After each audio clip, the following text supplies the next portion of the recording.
Today we want to talk about one of the most special areas of the Earth, which has been dubbed the farthest inhabited place in the world. The island of Tristan da Cunha is located in the South Atlantic Ocean and has a population of only 272 people. The island is very far from other residential areas, and Cape Town Beach, which is the closest land, is 2,432 kilometers away. But how was this remote island discovered in the ocean?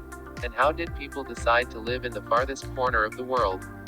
Join us to learn more about the island of Tristan da Cunha, the farthest inhabited place in the world.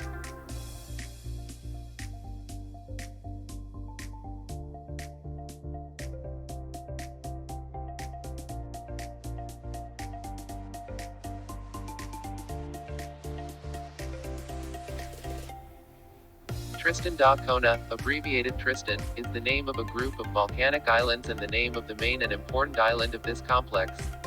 Tristan da Cunha is the farthest inhabited archipelago in the world, 2,432 kilometers off the coast of Cape Town in South Africa, 2,161 kilometers on the island of St. Helens, and 3,486 kilometers off the coast of the Falkland Islands.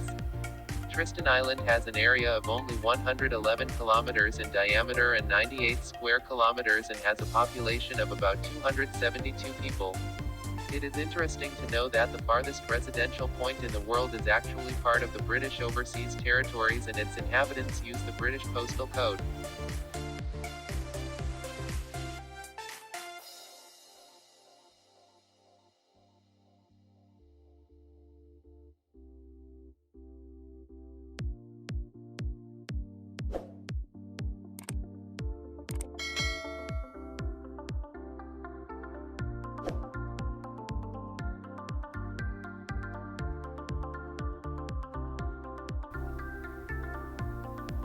The archipelago of Tristan da Cunha was discovered in 1506 by a Portuguese sailor named Tristão da Cunha, which is why the main island was named after him.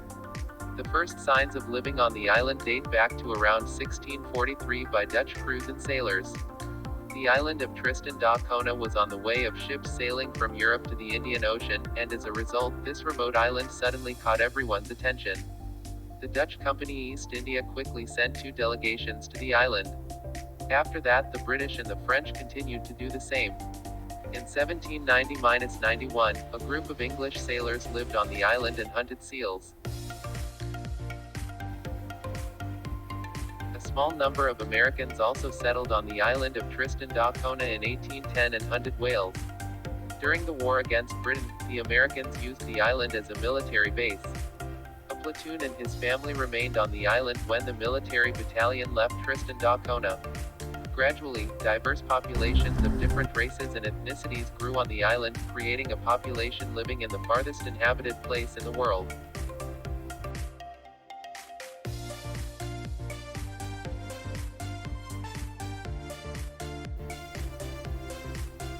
The American Civil War made it difficult for whales to continue hunting.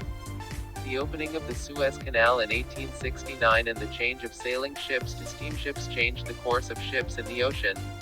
As a result, the island of Tristan da Cunha was no longer a maritime trade route and became a remote island, losing its former use and importance and status. But the worst fate befell the island in 1885. This year, unfavorable weather and unfavorable weather conditions reduced yields and food. A ship carrying a large number of men from the island sank in the sea, and rats that survived the sinking of the ship sank. They chewed all the wheat in the ship's barn and made it impossible to plant it.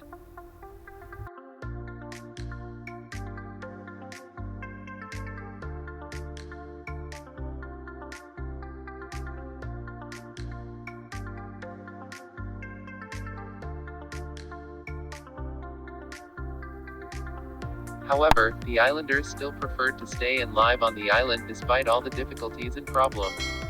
During World War II, the Tristan archipelago was used as the Royal Navy's meteorological station and radio station to monitor the movement of German ships and boats. Still, the island's plagues continued. The volcanic eruption of Queen Mary Mountain evacuated the entire population of the island, and from 1961 to 1963 the island's population migrated near Southampton.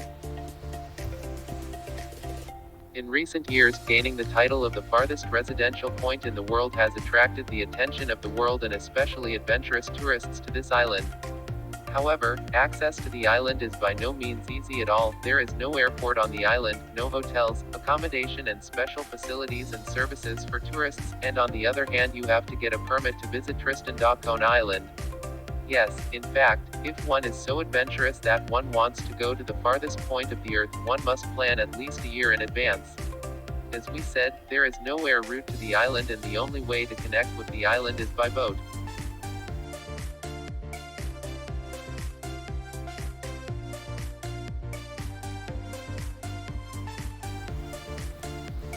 There are no nationality restrictions for tourists, and while you must fill out an application form to enter the island, there are virtually no official visas.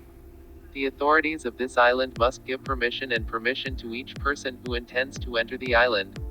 Of course, not everyone wants to go to this remote island, but if you are an adventurer or you want to go to this island for filming and photography, just email admin@tristandc.com and the exact purpose of the trip, possible travel date, length of stay, the place where you want to stay, and send them personal details such as name, age, nationality to have your application processed.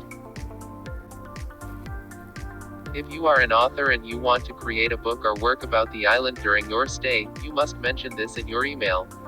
Filmmakers must also obtain the necessary permission from the authorities to film and photograph on the island and pay a fee.